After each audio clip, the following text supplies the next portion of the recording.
I grew up in a pretty standard family, just me and my folks, living in a small, cozy house at the edge of town.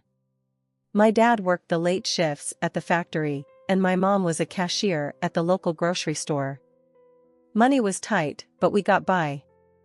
I was their only kid, and they poured all their love into me, even though I wasn't the easiest child to care for. From a young age, I was always the sickly one, catching colds that seemed to linger for weeks and struggling with a bunch of allergies that kept me indoors more than out. I was thin, way too thin for my age, and my clothes? Well, let's just say fashion was the least of our concerns. School was a battlefield. I tried to blend into the background, but somehow, I always stood out, and not in a good way. My classmate, Sarah, she made sure of that. Sarah was everything I wasn't: popular, pretty, and always dressed like she was about to walk into a photo shoot. One day, trying to dodge the bullies, I was late to class.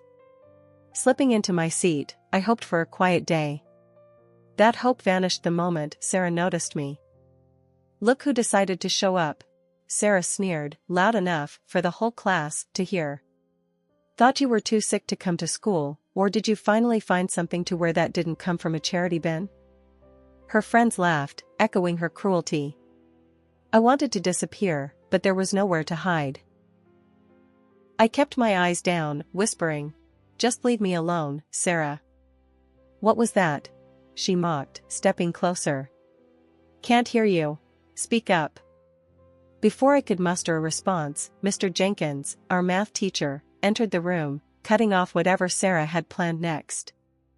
The rest of the day, I kept to myself, speaking only when spoken to, and even then, my words were barely above a whisper. At home, things were different. It was my safe haven. My parents, seeing my downcast eyes at dinner, exchanged worried glances. "Nellie, honey, you barely touched your food." "Something happened at school today?" my mom asked, her voice full of concern. I shrugged, pushing my food around my plate. "It's nothing. Just tired, I guess." My dad, quiet until now, put down his fork. "You know, Nellie, you can talk to us. Whatever it is, we're here for you." I nodded, knowing they meant every word. But explaining the day's humiliation felt impossible. "Thanks, Dad. I'm just really tired. Think I'll head to bed early." Dragging my feet towards the school gates, I braced myself for another day of dodging glares and whispered insults. My backpack felt like it weighed a ton, loaded with textbooks and the heavy dread of facing Sarah and her clique. As I navigated the crowded hallways, trying my best to become invisible, I heard the all-too-familiar voice that made my stomach twist in knots. "Hey, ghost girl, try not to vanish before class starts," sneered Mark, one of Sarah's loyal sidekicks. His nickname for me, a jab at my pale complexion and tendency to keep to myself, echoed off the lockers, drawing snickers from nearby students. I quickened my pace, not daring to look up. "Just ignore him," I muttered to myself, but the words felt hollow. The day's first challenge was surviving homeroom.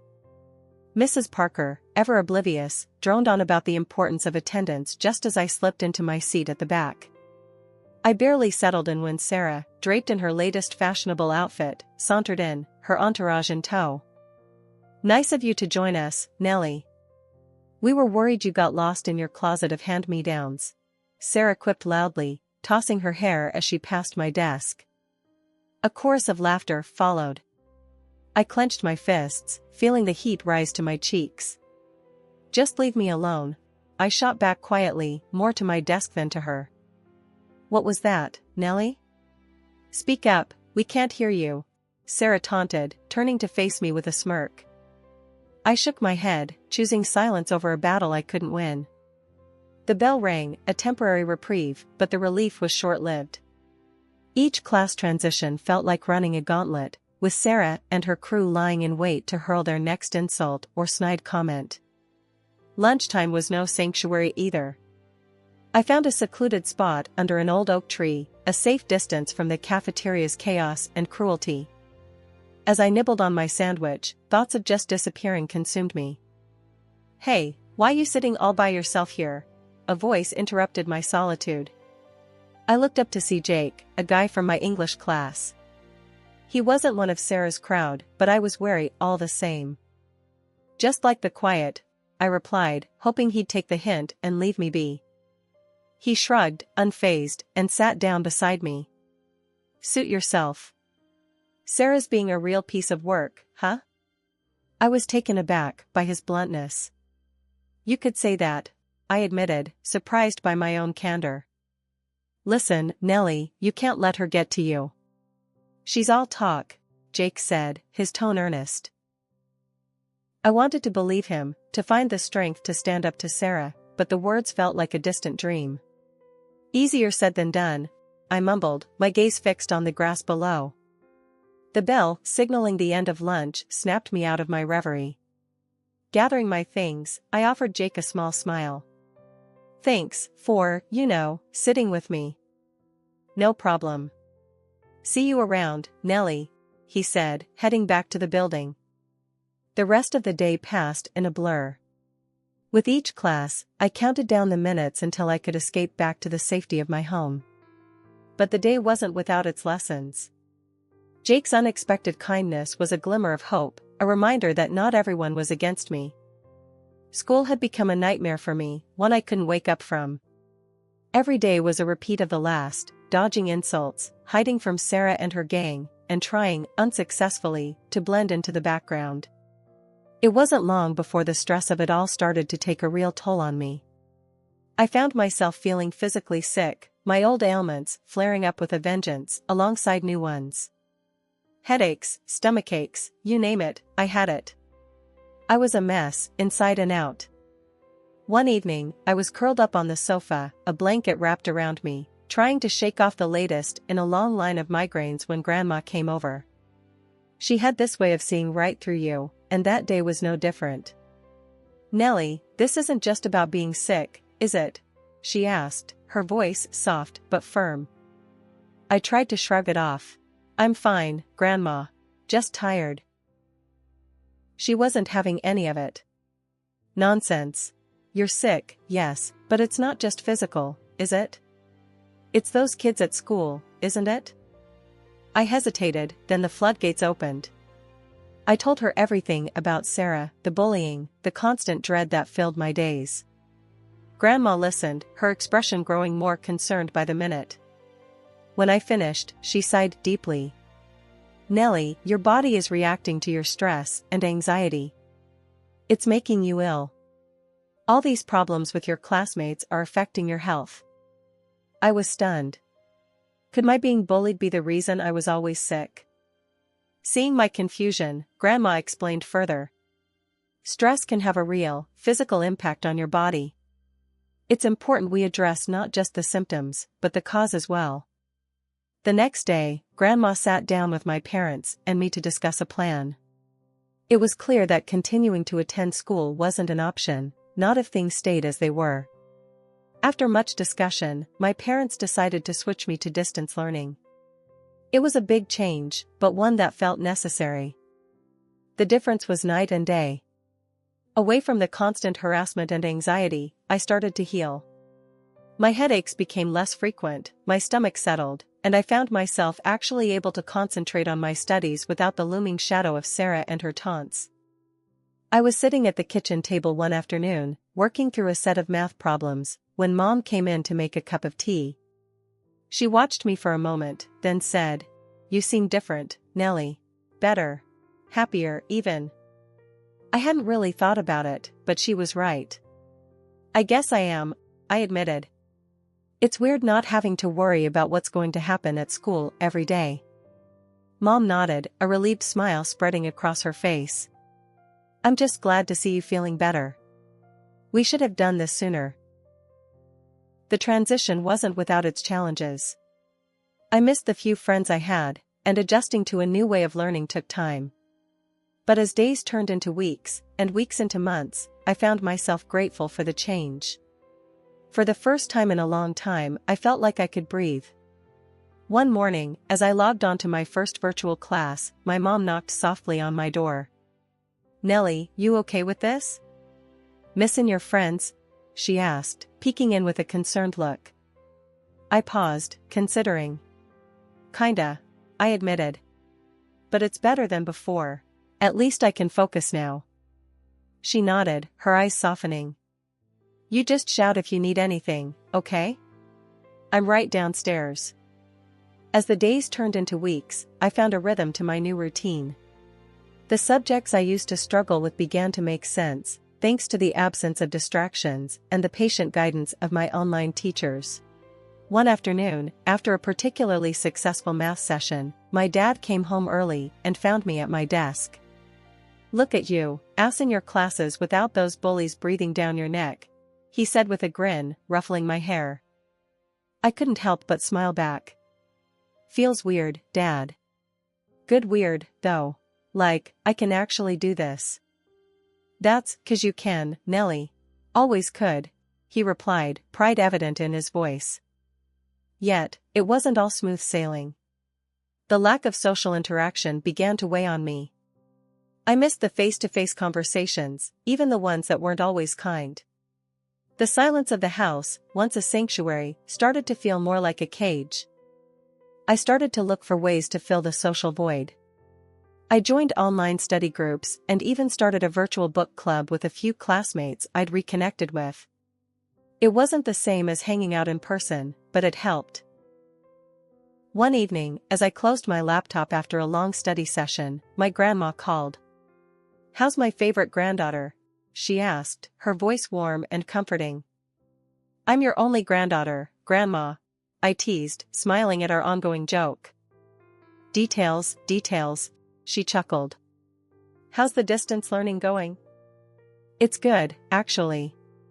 I mean, I miss seeing people, but I'm doing better in school now, I shared, feeling a sense of achievement. That's my girl. You're stronger than you know, Nellie. Don't forget that, she said, her words lifting my spirits. Prom night was something I had dreaded for months.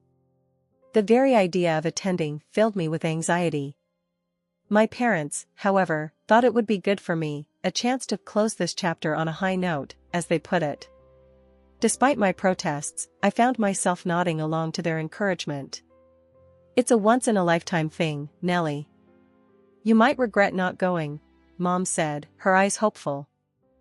I couldn't bring myself to argue further, even though every fiber of my being screamed against it. So, there I was, in a simple dress that my mom and I had picked out, standing awkwardly at the back of the gym, trying my best to blend in with the walls. The gym was transformed, barely recognizable, with all the decorations and lights. Groups of my classmates, all dressed up, were laughing and dancing, enjoying the night. I couldn't help but feel like an outsider, watching the festivities from my lonely corner. As the evening dragged on, I decided to make a quiet exit. No one would notice I was gone anyway. But just as I was about to slip out, Sarah, in her stunning dress, blocked my path. Leaving so soon, Nellie? The party's just starting, she sneered, her voice dripping with malice. I tried to step around her, but she shoved me back, a little too forcefully. Watch where you're going, she hissed, her eyes gleaming with cruelty. The sudden push caught me off guard, and I stumbled, drawing the attention of those nearby. In seconds, I was surrounded by Sarah's friends, their laughter piercing the loud music.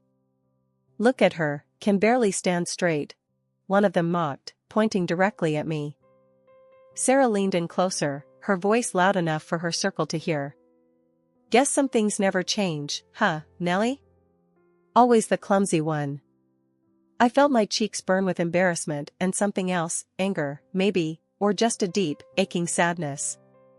Just leave me alone, Sarah, I managed to say, my voice shaky, but loud. Oh, I will, don't worry. Wouldn't want to ruin my night by spending another minute with you, she retorted, her words like daggers. The group's laughter followed me as I turned and ran, not stopping until I was safely outside, away from their taunting faces.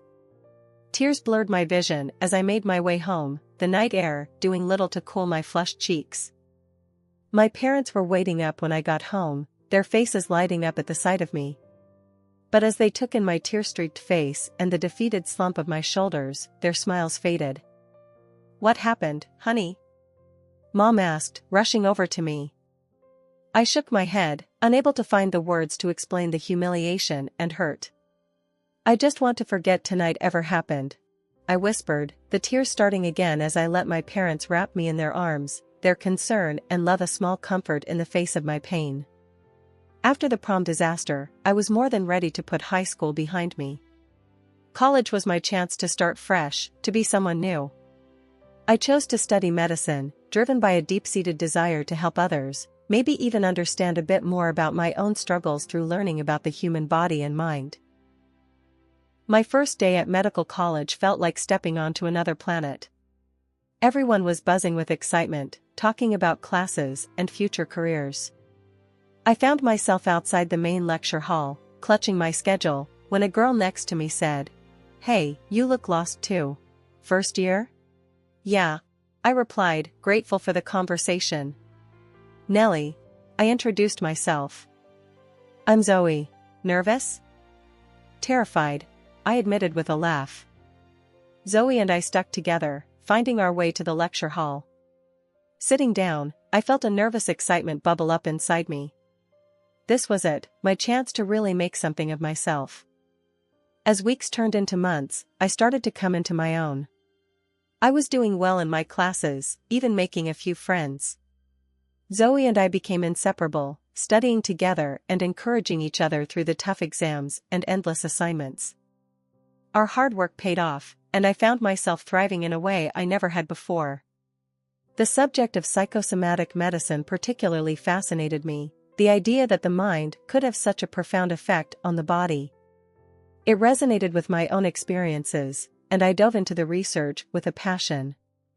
One day, after presenting a paper I'd written on stress and its physical manifestations, my professor pulled me aside. "Nellie, your work is impressive. Have you considered specializing in this field?" I was taken aback. I hadn't really thought about it. He nodded thoughtfully. "Think about it.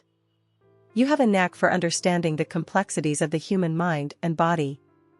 It's a rare gift." His encouragement bolstered my confidence, and I began to see a clear path ahead of me. I was going to use my past, my struggles, and turn them into something positive. I was going to help people heal, not just physically but emotionally too. As the years passed, I graduated from medical college with honors, my sights set on specializing in psychosomatic medicine. My family was proud, and I, for the first time in a long time, was proud of myself too. I had turned my life around, and I was ready to face whatever came next with a newfound strength and determination. Zoe hugged me tight on graduation day. "Look at us, we made it." "Yeah, we did," I said, smiling. "Here's to new beginnings." And as we threw our caps into the air, I felt a sense of closure. The hurt and isolation of my past were behind me. Ahead lay a future full of possibilities, a chance to make a real difference. And I was ready for it, more ready than I'd ever been. After pouring years into researching the profound effects of psycho-emotional stress on the body, my work started gaining traction. I'd written extensively on how the turmoil of our minds could physically manifest, leading to real, often severe health issues. Stress, anxiety, the grind of daily life, it all could lead to negative reactions within the body, spiraling into chronic conditions. What fascinated me most was finding ways to reverse or manage these effects, by addressing the root, the mind state. This journey of mine caught the eyes and ears of the medical community. Invitations flooded in, asking me to share my findings with peers, specialists, and even skeptics. It wasn't long before my name became somewhat of a buzzword in medical circles, a symbol of a fresh perspective on holistic healing. My big break came when I was invited as a speaker at the annual health conference. The topic I chose, the mind-body connection, psycho-emotional stress and physical health, struck a chord. As I spoke, I could see the realization dawn on many faces. This wasn't just theory, it was reality affecting countless lives. I walked off that stage, to a sea of applause, my heart racing not from fear, but exhilaration. I'd overcome my dread of public speaking, facing down an auditorium packed with professionals, and I'd held my own. The buzz from my presentation didn't just end with applause. Post-conference, an invitation came my way that would have seemed unimaginable years ago, a dinner with the who's who of the health sector. Government officials, insurance bigwigs, clinic heads, and industry specialists, all were to be there. As the day of the dinner approached, a mix of excitement and nerves took over. This was more than just a meal, it was a networking goldmine, a chance to discuss potential collaborations, to take my work to the next level. I stood in front of my mirror, makeup in hand, determined to look my best. I wasn't just representing my research, I was representing myself, my journey. I chose my dress carefully, the one that always made me feel confident and at ease. As I applied my makeup, I allowed myself a moment to reflect on the significance of this evening. It wasn't about looking no worse than the other women there, it was about feeling my best, about walking into that restaurant with my head held high, knowing I belonged. At this elegant dinner, surrounded by the health sector's elite, I felt like I was finally where I belonged. Compliments flowed my way, each one boosting my confidence more than the last.